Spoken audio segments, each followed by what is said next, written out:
used a lot of time.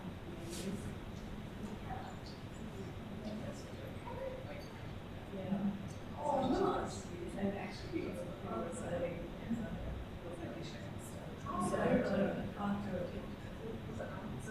no, it was, I tried to select in my first. So the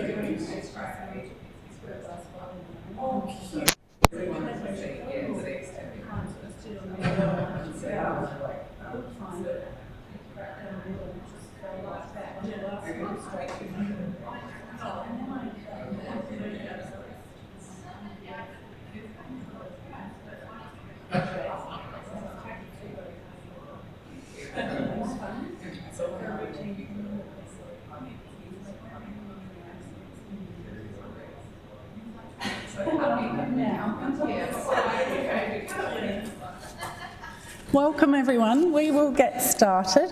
Welcome to the next seminar in the Research Skills Seminar Series, and I know there are many of you online today. If you haven't attended one of these before, throughout the year the Research Education Program touches on over 20 different points in the research process that we think are important, and in just 1 hour we cover what is a very large topic, so it's always very much an overview, and then we'll point you to other resources where we know of them in your handout.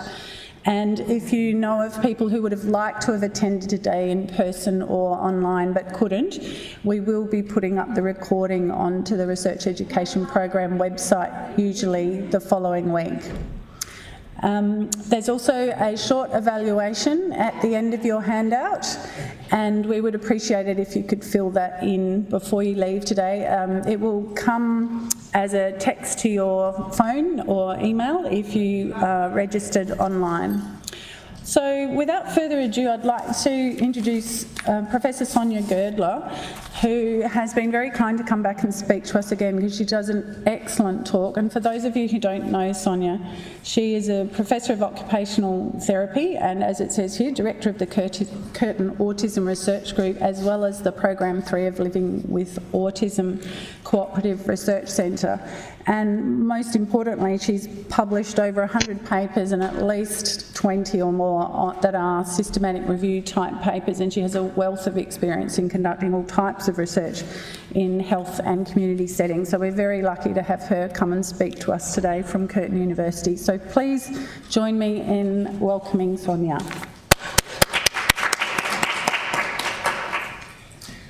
Hi everyone, great to be here on a Friday lunchtime to talk about a very riveting topic, conducting systematic reviews. So as Sue said, this is a very large topic and I'm going to get through as much as I can, but what I've provided throughout the talk today is some links and some other places you can go to find the information you'll need to actually learn a bit more about this topic, because it is rather large. So I called today's lecture The Systematic and the Not So Systematic Reviews, because much like other types and fields of research, there's not just one approach to doing a systematic review.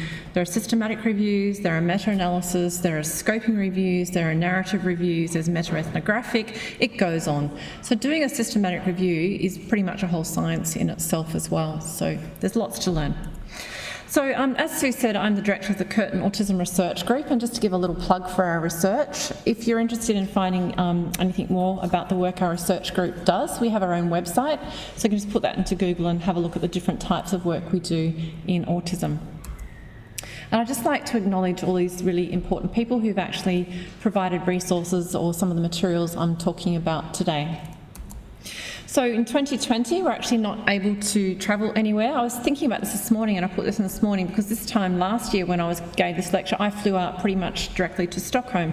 And I love travelling and going to Europe during a normal year, but it made me think that when we are talking about systematic reviews and this course today, that there's so much to learn, that today is just really to give you a bit of a taste of some of the things you might need to know.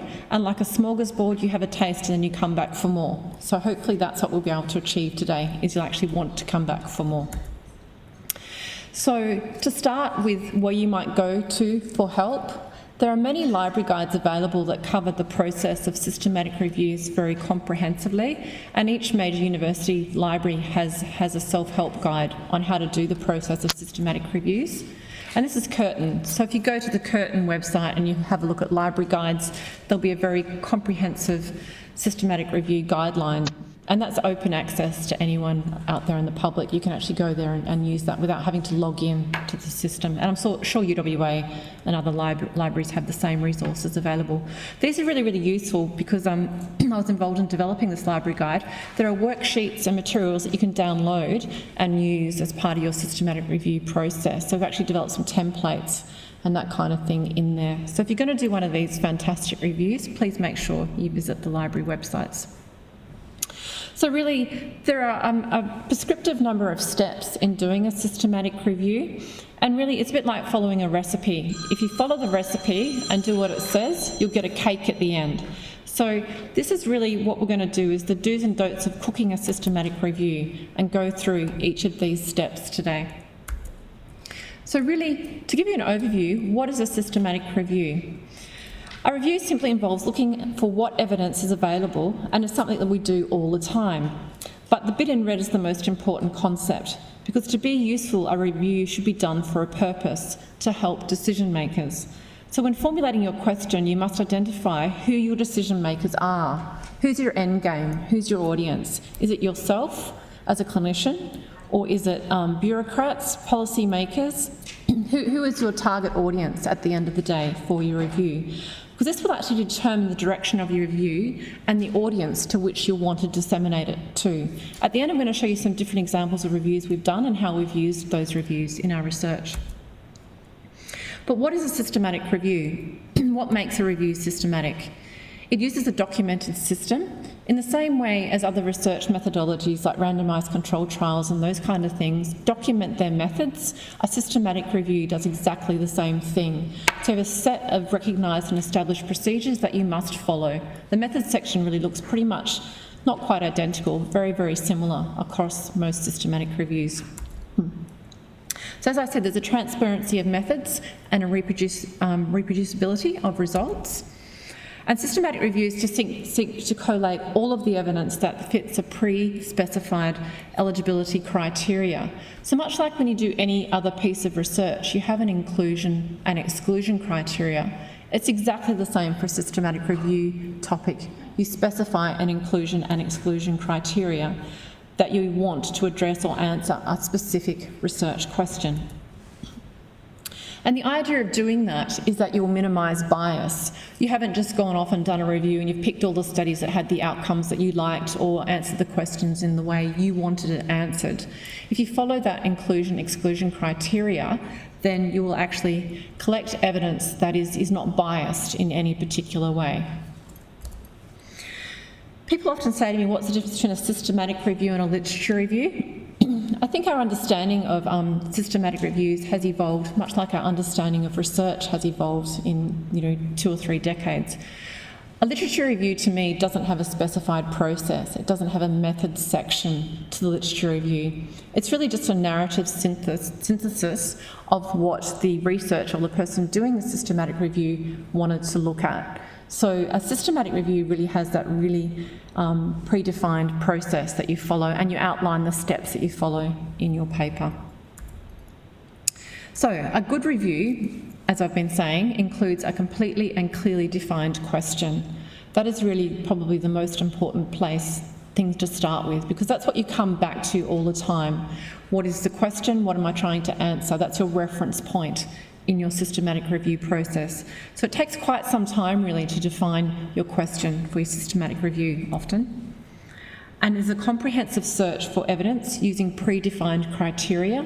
So a criteria I'm going to quickly show you today. And as I said, there's an unbiased selection of research and quality assessment and data extraction. So the idea is that we don't just go off and find things that we want or answer a question in a way that we want it to be answered. And we incorporate the results of all selected studies. We don't exclude studies if they meet our criteria because they've had a finding that doesn't align with the answer that we want.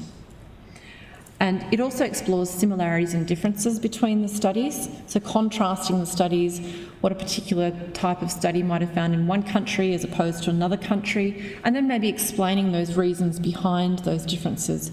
Where might those reasons for those differences come from?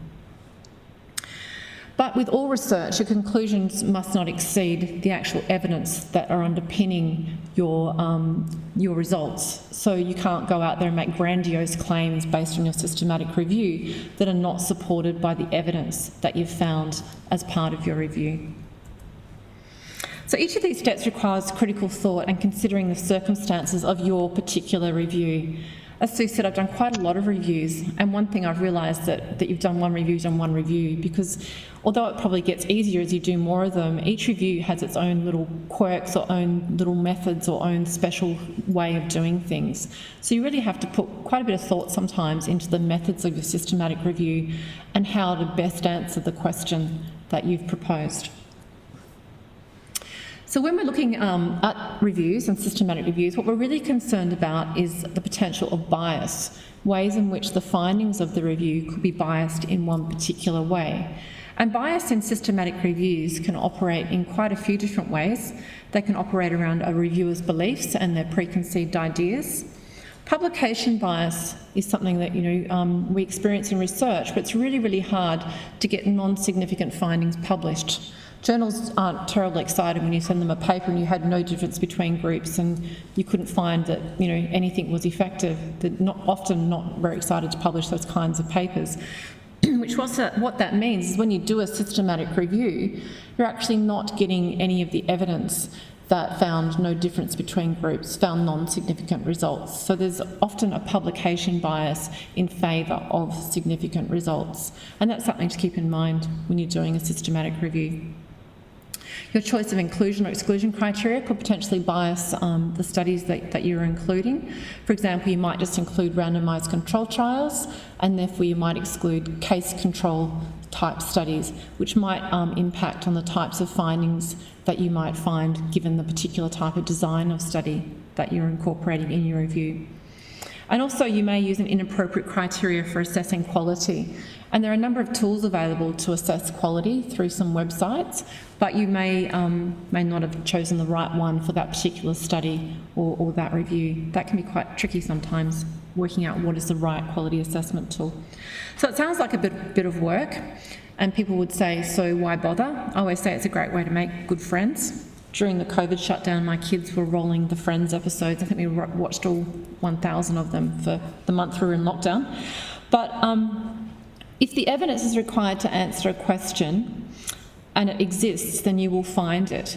Because a systematic review actually can help you to find something you don't know the answer to, because often it's really hard to answer a really big question with one or two studies. Often you need a lot more research to answer what is a really important research question.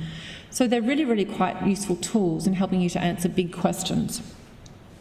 But you only want the correct answer. And so you want to be aware of what the quality, the appropriateness, the validity of the evidence is, and on which the answer is based.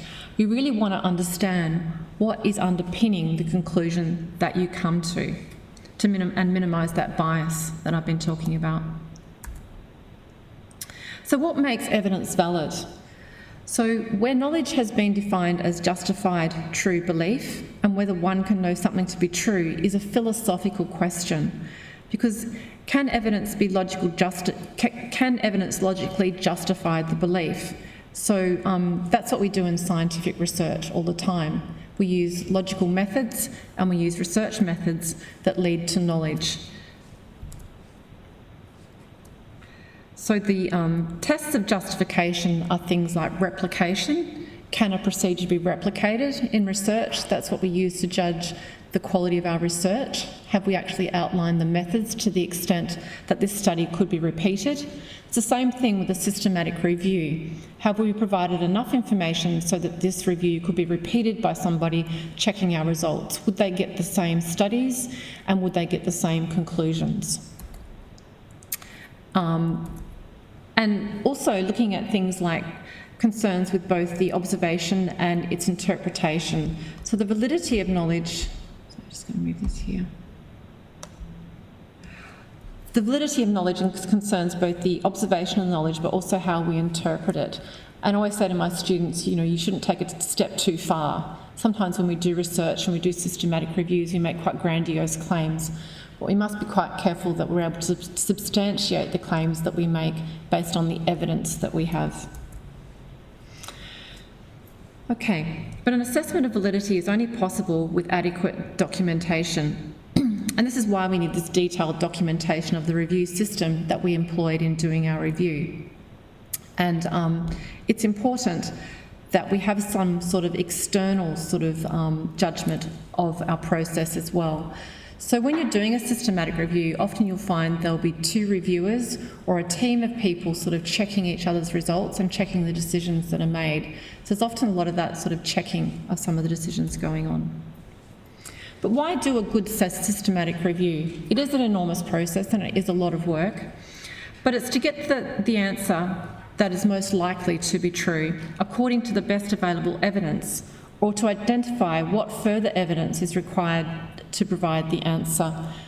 For better or worse, I usually get my PhD students to do a systematic review as one of the first steps of their research journey.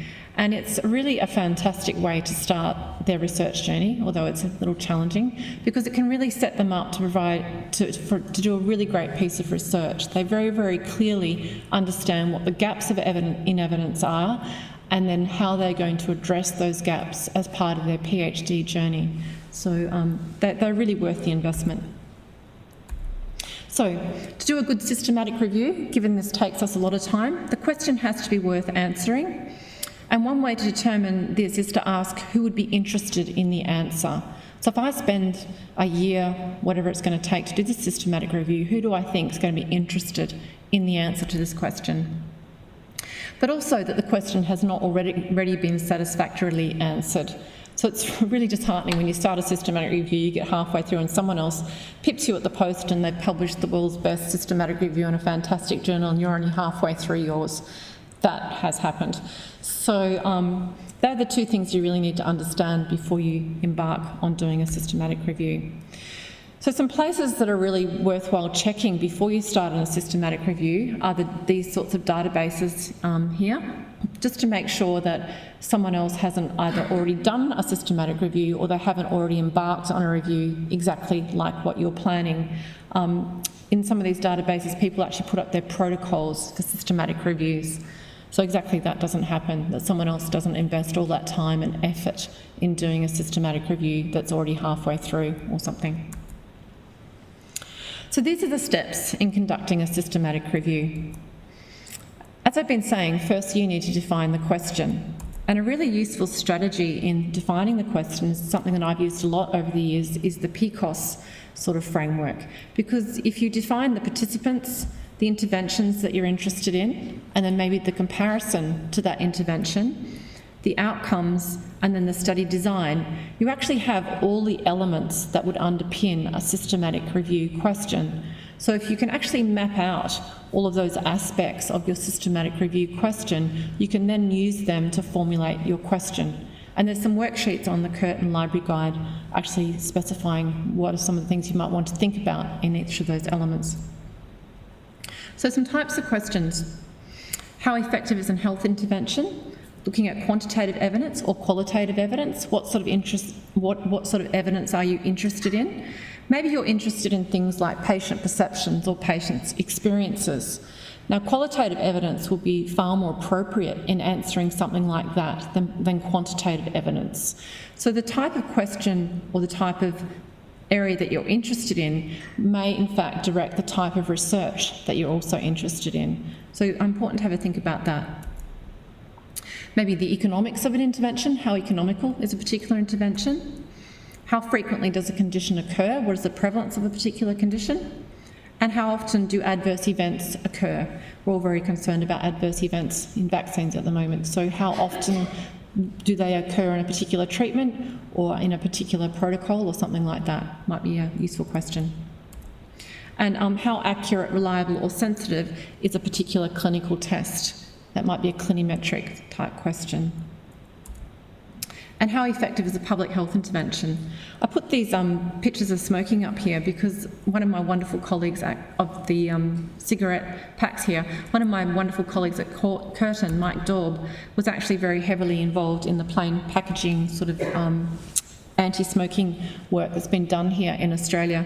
And something I've realised when I've travelled overseas is how grateful I am actually for those really population-based interventions that we've had here in Australia in smoking, because you realise that our prevalence of smoking is so much lower here than a lot of other countries in the world. And the plain packaging, actually, some of that work was actually using a systematic review to see would plain packaging actually impact on people's behaviour in terms of buying cigarette packets. And the answer was it potentially would, and it seems to have actually changed people's habits in terms of buying cigarettes, which is really effective use of a systematic review. So, choosing the question, it has to be something that interests you. Without a doubt, this is a hard job, and it has to be something that you think's at least interesting. It's worth answering, and as I said, it's not been adequately or recently reviewed and can be expressed as a question. This is really important because some things can't be expressed as a question, but that's what I was saying with this PCOS element here. You can use that to actually plug into this framework and actually make sure you've got an answerable question, and actually that it's going to work in terms of a systematic review. So it can only answer something in the form of a question, so where X might be greater than Y, and then where X must be in the same units as Y. That might sound a bit of gobbledygook, but in research what we can do is convert some of our outcome measures to standard units using effect sizes. So we can actually convert outcome measures that use different scales to these standard units called effect sizes, and then we can compare outcome measures across studies, which is a really, really useful thing to do in a systematic review, particularly if you want to take it to the next step and do a meta-analysis. That's actually something you really need to be able to do. So the more narrow the question, the more likely the answer will be clinically useful. I put that there last year. I might slightly disagree with that at the moment now, because we actually did a systematic review looking at employment factors for people with autism the other day. It was a 35-page wonder when we'd finished it. But that review has now been used to inform policy and that kind of thing, and that's an incredibly broad question. So that was actually more a scoping review. So I think you just have to be aware and informed of the decisions that you're making, and therefore what methods you might need to answer that question. But usually starting narrow is a good place to begin. You may not end up there. Something else you need to consider in doing a systematic review is this hierarchy of research design. So what types of studies are you going to include in your review, and what types of studies are you interested? So the peak of the scientific hierarchy is a meta-analysis and systematic reviews. They really sit up there at that top of that scientific hierarchy because they pull together a lot of available evidence, particularly when they're underpinned by just randomised controlled trials or that next level down, which is really considered the gold standard of research. But as I said before, there are some questions that actually cannot be answered by randomised controlled trials. They're not always appropriate. So it really, your decision in terms of what level of evidence and what type of studies you're going to include in your review actually very much depend on the type of question that you are asking of the data, of the available evidence. So something to think about there. So the search. So sources of evidence, you guys are probably all aware of things like databases, trial registers, those sorts of places. The Cochrane Handbook is a really quite useful place to go as well if you're doing systematic review. And actually scanning the lists from relevant studies is really, really useful as well. So actually manually going through the lists of some of your really key and important studies can be helpful. And actually hand-searching key journals and letters, maybe conference proceedings. I remember the days before everything was online. You used to go to the compactuses in the library and used to find your special issue on a particular topic and used to be so excited you'd sit down and read the whole thing. That doesn't really happen so much anymore, that thrill of finding something in the compactus. But the online databases are really, really useful in cutting down some of that time. Sometimes you can contact the study authors, experts, manufacturers or other organisations. So every now and again I'll get an email from someone doing a systematic review in an area I've published a paper in, and they will want to have a look at my data or want something else from me or something like that. So often you can actually contact the author, and they are sometimes very helpful. And also searching relevant websites and that kind of thing might be another place to look. And also citation searching, so going into like Web of Science and searching forward, or searching particular authors. So if you know there's a world expert in your field, you can go to Scopus, put their name in and find everything they've ever published and anyone who ever published with them and that kind of thing. It's kind of fun. And you can actually get really creative and create a website to canvas studies and put things on Twitter and that kind of thing as well. Something my students ask me all the time is, how many studies do I need? And I very annoyingly reply, as many as there are. So there is no hard or firm answer. We've published systematic reviews with 7 or 8 studies. One review we published was actually looking at self-management interventions in HIV, and I think there are only 7 or 8 randomised controlled trials in that answering that particular question. But other papers we've published, we've had, you know, maybe 150 studies. So it really depends on the available evidence in a particular field, and there is no right or wrong answer. And sometimes if you're trying to deal with too many studies, it becomes completely impossible.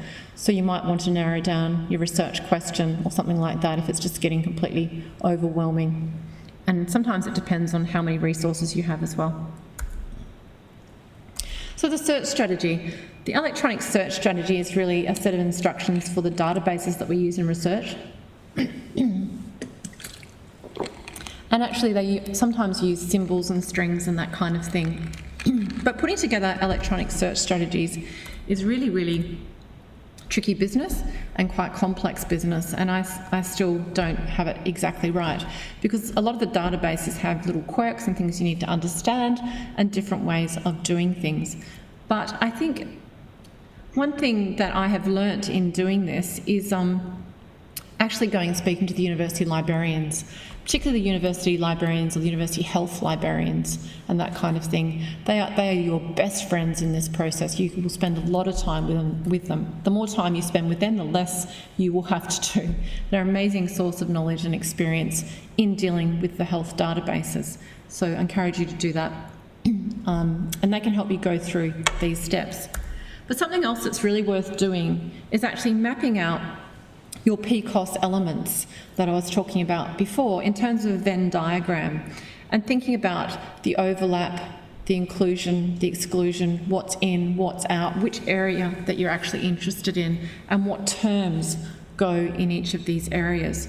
So this was a systematic review that looked at substance abuse in children, and they wanted to look at randomised controlled trials that had looked at the efficacy of interventions for children who'd been involved in substance abuse. So, and that's a Venn diagram for mapping out those concepts for that review. We often publish our search terms. In fact, I encourage people to publish their search terms because that adds to the strengths of the methods.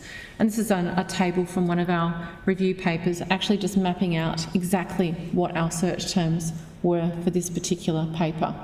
But as I said, the librarians can really help you with mapping out this, because there are sometimes subtle differences across countries in terms of how different conditions are described, how different occupations might be described, like leisure, recreation, those kind of things can have cultural differences. It's important to understand what they might be and how they might impact on your search. So the search strategy must be saved exactly as you have run it. So for an electronic database search, you save the search strategy as you ran it, the database you worked on, the provider, all this information that you used, that you put in when you did your search. I often just save a screenshot or something in a file, so you've got it all saved there and you can go back and check. Because someone will ask you a question like, did you put in something in your search? And you'll go, oh, don't know. So you need to be able to just go back and check what it is you exactly did. So EndNote is really quite useful, and creating an EndNote library is key, and it's also really useful when you're going to write your papers as well, so you can actually just use EndNote to write your final paper because you've already got the references saved in your EndNote file. Things you might want to record.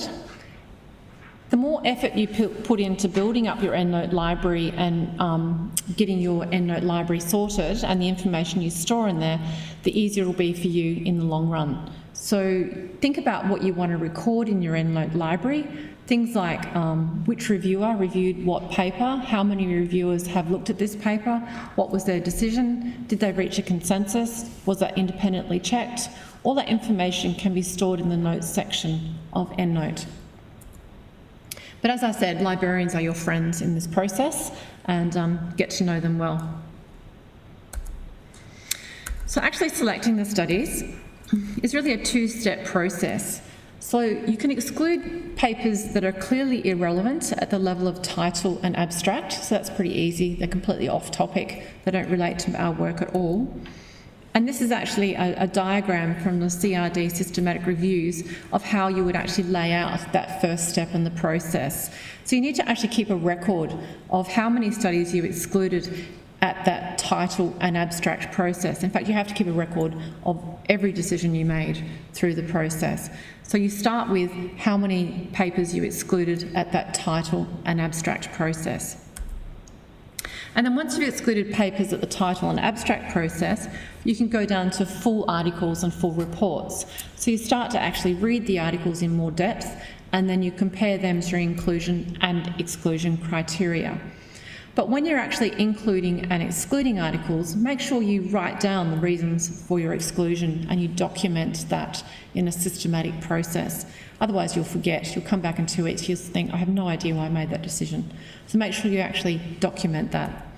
And then you keep this flow chart going. So from here, say you had 760 full copies of retrieved articles, you excluded 665 because they weren't relevant on design or something. Maybe you're looking at randomised control trials, and so you excluded all other types of designs.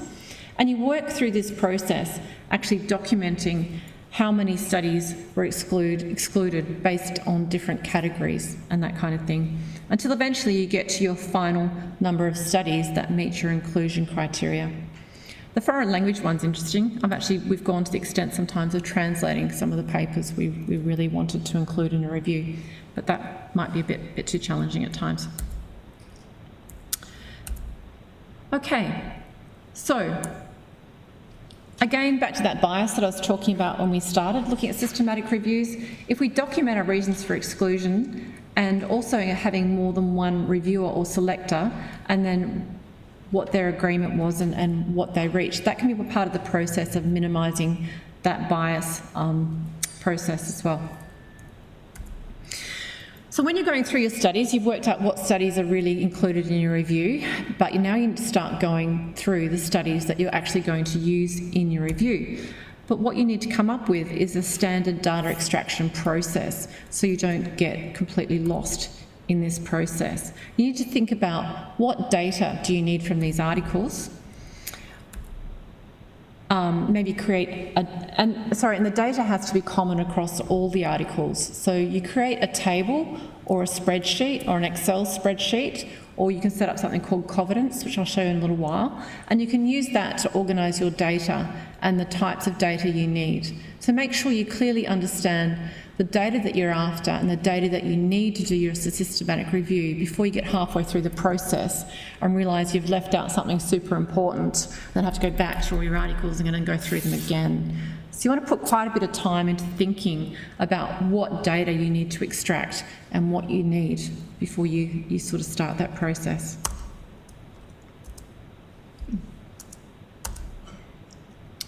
So what is the study design? Maybe the numbers of subjects in each group. All of these things could form headings on your data extraction sheet. So you could just make sure you're consistently recording exactly the same data for every study. Document variations in the P, I and C elements. So maybe one particular intervention meets your inclusion criteria, but it might have a slight addition or something that makes it quite unique. For example, you might be providing something like a social skills training program to autistic teenagers, but one of the interventions provided social skills training, but they also provided, say, peer mentoring on top of that. And they found a really large effect size but that might actually be attributed to the peer mentoring and maybe not just the social skills training program, or maybe it's a combination of using social skills training and peer mentoring together that makes it particularly effective. But you need to document those kinds of things on your data extraction sheet so that you can capture them and keep them later for when you're writing your review or contrasting studies and trying to synthesise the evidence. Look at which outcomes are reported and then what those results were. Which measures are used to measure the outcomes.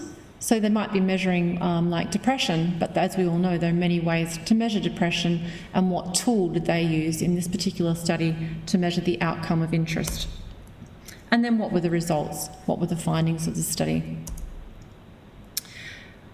And also, undertaking a quality assessment gives you a good insight into the faith of the study's ability to answer your research question correctly. So how strong is the research design of this particular study?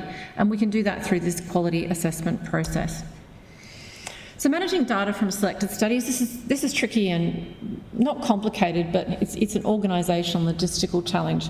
And there is software out there now called Cooperative that you can use to help organise your systematic review and organise your data extraction and organise the whole process. And the really great thing about Cooperative is that people can log in from different places and you can work in teams and you can share the database with people in different locations, which is fantastic. And students can get a free one-use trial licence.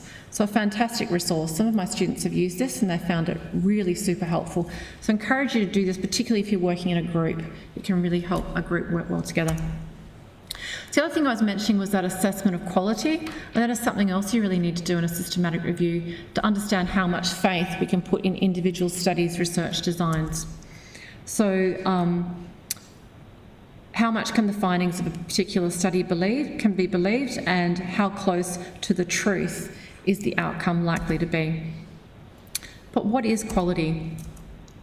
We have to consider, is the research design appropriate to the question?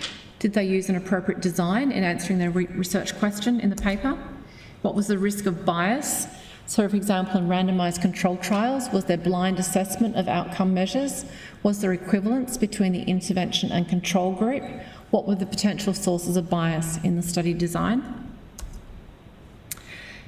Did the choice of outcome measures actually reflect the targets of the intervention? So was the measurement framework linked really to the purpose of the study?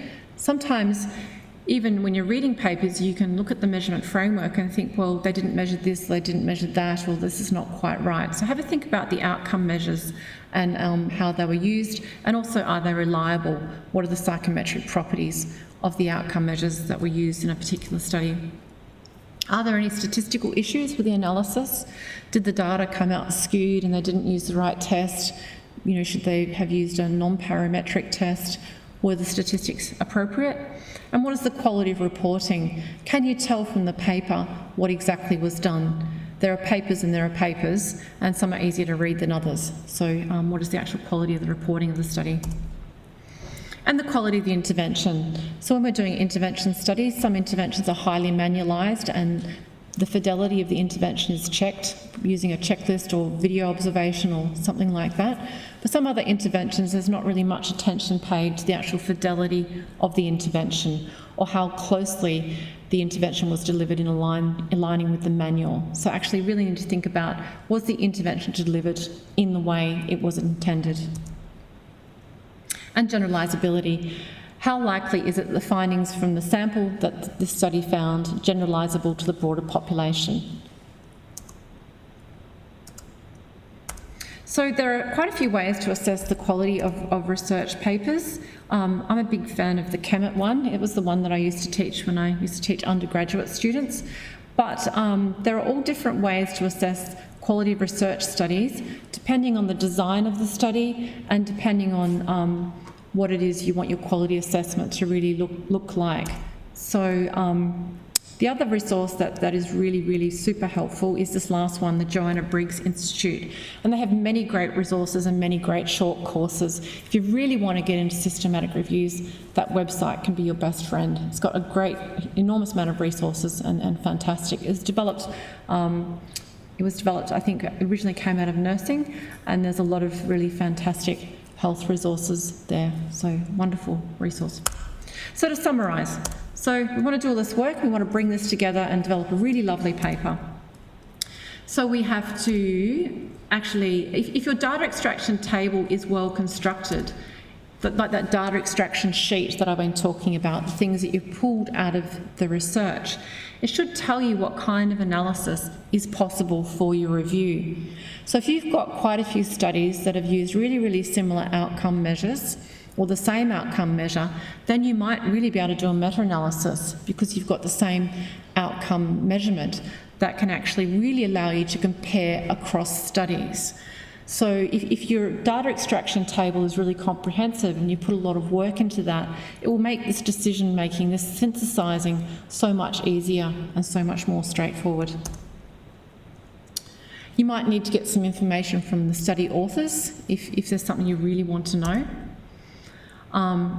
Which factors you might want to consider as moderating variables. There are the particular variables that might be moderating the outcome or the outcomes of the studies. And whether you have conflicting evidence, how consistent are the findings across the studies? Synthesising is actually using the data to answer your research question. So going back to that research question that you posed right back at the beginning, how now are you actually going to answer that research question? And that's really what the synthesising process is all about. Includes assessing consistency, generalisability, and the strengths of the evidence supporting the answer. So if you're considering all those things, and what answer do you come to? Your systematic review might identify new information, things like a more precise estimate of effect size. If you're doing a meta-analysis across randomised controlled trials, sometimes when you collapse randomised controlled trials and you bring a group of randomised controlled trials together, you might find that an intervention is actually more effective because you're bringing together a larger amount of data, and it might actually show that the interventions are more effective. But what that will do is actually give you a more precise estimate of the true effect size of a particular intervention. It might give you a satisfactory answer to the research question. It might give you an unsatisfactory or out-of-date answer because we need more research. The data's out of date, the research is flawed, there's a need for more research. That's fantastic if you're a PhD student because you can fix all that up in your PhD, which is just awesome. But the data required to answer the question may not be available or not published, so it points to a direction of future research, or you might find it was not a sensible question, and sometimes that's a bit hard to take. So really important to put lots of thought into your question and your processes before you get to the end of a year and realise that I didn't quite do this right and maybe I need to start again. So I'm sure that won't happen to any of you because you've done this course. But maybe think, there are conclusions that would interest others asking the same question. So you need to be able to justify your conclusion. So in presenting your conclusion, or whatever it is you come up with based on these actual, once you finish your review, whatever is your answer, whatever you come up with, make sure you're able to justify your conclusion to anyone who might be interested in. You can't just say, this is the answer and this is what I found and I'm great, so you should believe me. You actually have to justify what you found and why you believe that is the most correct answer based on your systematic review process after going through all the literature. And you'll need to document your review in order to justify your conclusion. And so that's why that documentation process is so important all the way through the review, that you can actually justify your final conclusion. So the structure of a systematic review report is actually not rocket science. It's actually exactly the same as any other research article you might read or write. It has the same headings and has a very, very similar flow and a very, very similar layout. So it's really exactly the same as any other scientific paper. But the thing you need to answer is, are you going to do a qualitative or a quantitative synthesis? Are you going to do a meta-analysis? Are you going to do a narrative review? How are you going to pull all this evidence together? And sometimes that is actually dictated by, and it is always dictated really by the evidence that you find. So it really depends on what research you are able to get hold of and what are the available studies. If you're lucky enough to find enough studies that have a similar outcome measure or the same outcome measure, and they've done a really good job of reporting, and you've got the mean and the standard deviation of the intervention and control group, and you can actually pull that together and conduct a meta-analysis to see what the true effect of those maybe 3, 4, 5, 10, 20 studies are across those different studies. And that's a very, very powerful tool because it can find answers to questions that we can't answer with just individual randomised controlled trials. Because any of you who have done a randomised controlled trial probably understand that the major problem of randomised controlled trials is getting them sufficiently powered so that you can find a difference between groups if in fact it does exist, so that you can get enough participants in your study to actually find a significant difference if that in fact does exist between your intervention and control group. But a meta-analysis can sometimes solve that because you can bring together different studies and put those that power together, and it makes it a much stronger sort of tool. So I was just talking about randomised controlled trials. So when a meta-analysis is actually possible when you have measures of the same outcome or a similar outcome. They can be converted to using the same scale, or when outcomes can be expressed in a comparable manner. You need studies with similar PCOS elements, so those participants, intervention, control and outcomes are quite similar. When does the variation in elements become significant? So that's really a decision that you have to make in terms of conducting a systematic review. When a study is similar, when are they not similar? So that's part of your judgment in doing this process. So when it's associated with a significant difference in effect size, and when you don't have at least 2 sufficiently similar studies. So to do some sort of meta-analysis, you need 2 studies that are at least somewhat similar before you can actually do any kind of meta-analysis. But that doesn't always happen. You don't always get exactly what you want. And there are many, many ways to actually pull together a systematic review. Ways that we have done it in the past is actually maybe using a theory to frame a systematic review. Anyone who's ever worked in my group will know I'm an enormous fan of the ICF. So the ICF can provide you a framework to actually look at a body of knowledge or an area of research and actually pull it together and describe it in a theoretical framework type way. So we've published quite a few reviews using the ICF as the framework for synthesising the findings. You can actually also just do a narrative synthesis where you're actually just comparing and contrasting and describing the differences across the studies. You don't actually have to have a framework. You don't have to do a meta-analysis. You can just describe the differences or the similarities across the studies in more of a thematic type way as well. You might want to develop a hypothesis and test a hypothesis based on the studies that you've found. Do all the studies fit or not fit this hypothesis? What further evidence might you need? That might be one of your conclusions, that this is the hypothesis. There is some evidence to support this hypothesis, but we need more research to actually understand whether this is true or not. And then coming to your conclusions. So the so what factor. What did you find? And you need to clearly state what did you find, but then what does this mean? What use is all this work you've done, and what does this mean for health? What does this mean for policy? And how do these findings impact future research? What questions are important to answer in future research?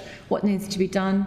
And probably maybe providing some guidance for the next steps in research. Also, clinical implications. What does this mean for the patients and the people that we work with? What does it mean for evidence-based practice? And in that, I just wanted to show you some of the work that our group has done. There's a lot of interest in autism with regards to environmental exposure and the etiology of autism, so a lot of risk factors in autism. And I was really lucky a few years ago, I worked with a couple of my colleagues who are amazing professors, and we actually did we had an invited review in cellular and molecular life sciences. I actually went through all the research and looked at, well, what is the evidence for environmental factors in terms of the etiology of autism. It wasn't a systematic review, it was more of a narrative review. So we actually pulled together all the research and all the main work that we could find, and it was almost like a review and a slight sort of synthesis and commentary on the field as well. So that's another type of review. This is a very systematic review that we did, actually looking at mechanisms of facial emotion recognition in autism and looking at insights from eye tracking and EEG, and actually going across all the available research across the lifespan and actually looking at how eye tracking and EEG can actually be used as a biomarker for emotion recognition in autism. And this is what I was talking about. One of my amazing PhD students, Melissa Black, did this review as one of her first papers for a PhD. In fact, it was her first paper, and it's an awesome piece of work. And she used this review to guide the rest of her PhD, which she's now finished. So we did 4 studies sort of underpinned by the finding of this review. So that was really super helpful in guiding her work. This was another review that we've done. The one I was talking about earlier is actually factors impacting employment for people with autism disorder, a scoping review. But our intention in doing this review was actually to inform a policy brief. So we actually wanted to look at the research evidence internationally and actually provide a description of those factors which impact employment outcomes, and also describe the interventions available to address employment outcomes for people with autism. But then how we might be able to take that knowledge and that research and actually inform a policy brief for the International Society for Autism Research, which we developed and also published. So that's another use of a scoping review, which is really similar to a systematic review, has a few differences around the edges, but when I do a scoping review, I really try and do the same sort of approaches that I'd use in a systematic review in a scoping review. It's just a little bit more exploratory. So that's something else to have a look at. And in some areas of my field, scoping reviews are infinitely more appropriate because the fields aren't so well developed that you can do a systematic review of randomised controlled trials. You just wouldn't have enough evidence. So a scoping review actually allows you to include a more broader field and make a few more judgments about what you include and exclude. So it still has a process and still has very much that stepwise process, but it's a bit more open-ended. So in closing, I'm actually going to show you one of our biggest studies we've got going at the moment. One of our wonderful PhD students who will submit at the end of this year, actually she's done a randomised controlled trial of a social skills training program called Contact for autistic teenagers. But before we started that study, we published the protocol, but embedded within this protocol paper in the introduction is a systematic review. So this is a paper where we've actually published a systematic review, but it's not published as a systematic review. But in designing our protocol for randomised controlled trial, we conducted a systematic review of randomised controlled trials of social skills training programs for autistic adolescents to make sure that we knew exactly where we are in relation to the existing evidence, what research gaps we needed to fill, and then how we could design the best protocol we possibly could based on available knowledge. So we designed a protocol for a randomised controlled trial that actually had a active control group. So the control group in this study is actually a cooking group called Super Chef, where the autistic teenagers go and do cooking every week for 16 weeks with an occupational therapist and a therapy assistant. And then the intervention group is a social skills training program which actually targets developing social skills for autistic teenagers. Because what's not been done in the literature before is very, very high quality active controls. Because the control group in social skills training programs for autistic teenagers is usually usual care, which most of us probably know is often nothing. So what you're comparing is a 16-week social skills training intervention with a therapist with nothing. To me, that's no longer terribly helpful. What we want to understand is how different is putting kids in a social skills training group with psychologists and actually targeting their social skills and providing them with training. How more effective is that than putting them in a cooking group in a supportive social context where they still get to meet other autistic teenagers and they still get to do fun things? Because maybe just putting them together in a group in a supportive social context is as effective as overtly teaching social skills. Actually, we've just written the paper, and what we found was that overtly teaching social skills is somewhat more effective than putting them in a cooking group with other teenagers, but actually putting the cooking group with other teenagers is surprisingly effective. So I'm just going to play a really short video about that study and just to give you a little flavour of some of the outcomes that you can get from really good systematic reviews, hopefully to inspire you. So. CONTACT is a social skills training program for children and teenagers with autism spectrum disorders. It aims to build their social skills and then support them to generalise that to their everyday lives. I've never really been good at social stuff. Doing CONTACT made it a lot easier to keep in mind the dynamic of the people around you, to just kind of remember that you're not the only person in the room. Before I did CONTACT, I was very nervous around other people. I hardly talked to them, I didn't want to talk to them.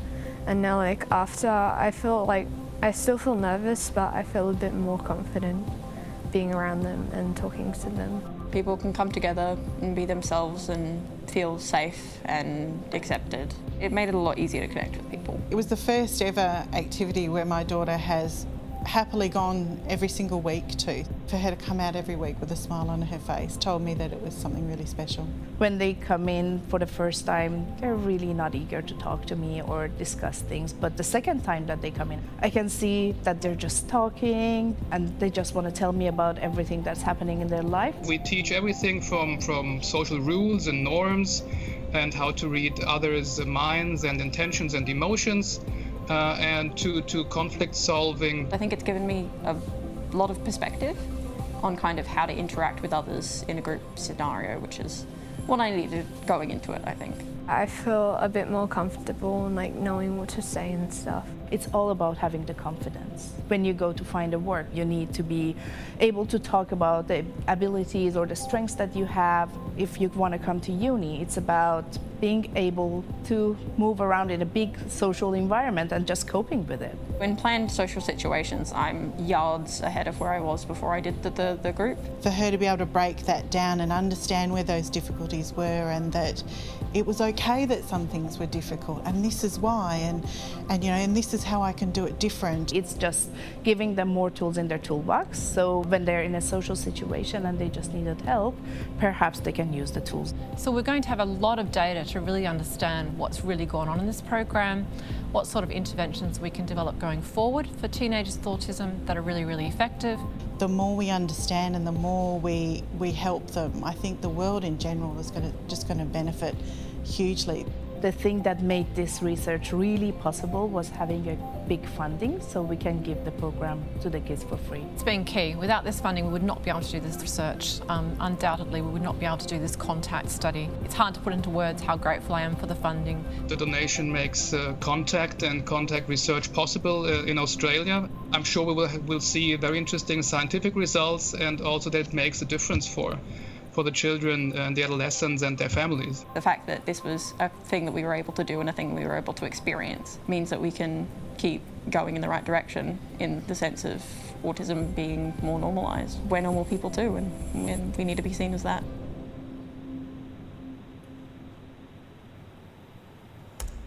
So there you go, systematic reviews can change lives because we never would have designed that randomised controlled trial in the way we did without a systematic review. So there we go. Okay.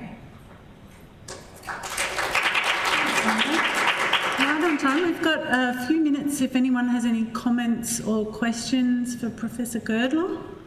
Does anyone want to ask a question or make a comment? Over here. I think there's a microphone, or are the microphones on? Okay. Sonya, if you find narrative review a question that you were interested in pursuing, so you've been beaten to the post. Would you usually suggest that you look within that narrative review for a kind of sub-question? Yeah. I think if someone's done the work for you, then that's really super cool, and you don't have to do it yourself. Sometimes narrative reviews, I've done narrative reviews. Yeah, they have their place and their time in a field of research. It's really great if you can do a meta-analysis ultimately in a field, but yeah, absolutely going through other people's hard work and using that to inform your research. Like I said, most of my students would do a systematic review, but not all, and that depends. If someone else has just published the world's most brilliant systematic review on their topic, I don't make them do things that are completely unnecessary. but they can be quite helpful if there is a need. But yeah, so going and finding what other people have found in the narrative review is useful as well.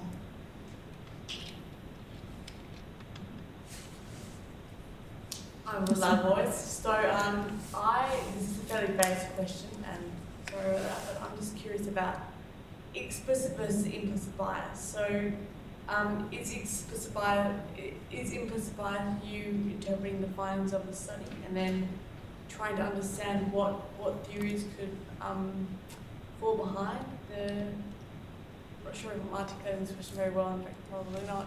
But could you maybe explain the difference between implicit and explicit bias?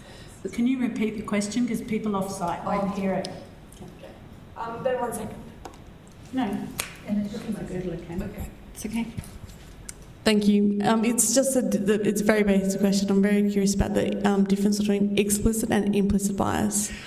So implicit bias may be bias that's there, but you're not really recognising it as bias. So, you know, I think we all in research, you know, we put it out there, put it in public that explicitly say that this study was biased in this particular way, and blah, blah, blah, and then detail in limitation sections what are the underlying biases in this design of study or in the findings of this research that we couldn't control for, we couldn't account for, and we couldn't sort of, so you put that out there. But implicit bias is where there's bias in something and you're not actually aware of it, you're not recognising it, and you're not actually sort of stating it up front or trying to address it in any way. So, yeah. Thank you.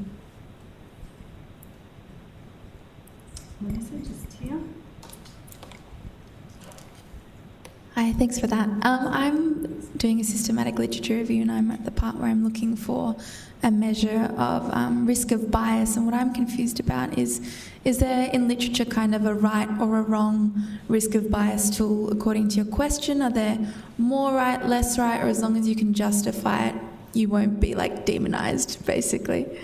Does that make sense? Well, I think if you think about those biases that we talked about today, I mean, that's a really super great start, like having a couple of reviewers to make sure they're checking your decisions, that's always helpful.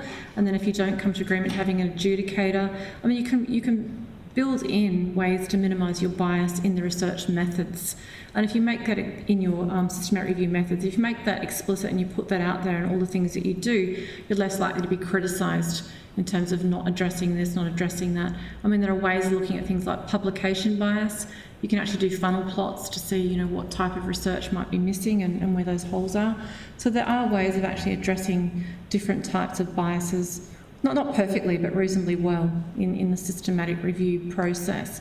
So the CRD guidelines and places like the Joanna Briggs and that kind of thing can actually help remind you what types of bias to think about and then how you might potentially address those in your particular question, so that the question that you're asking.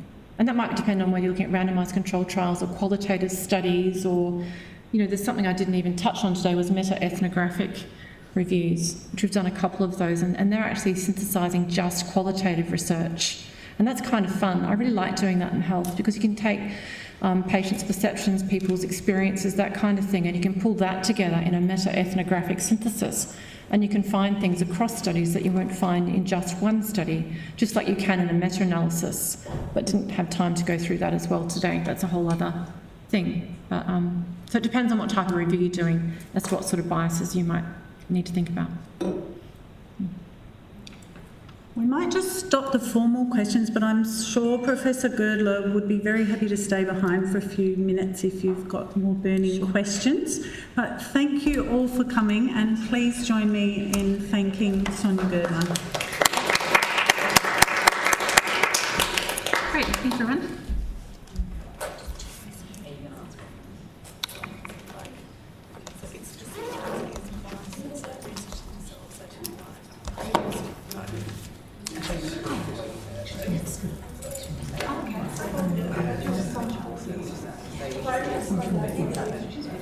Okay.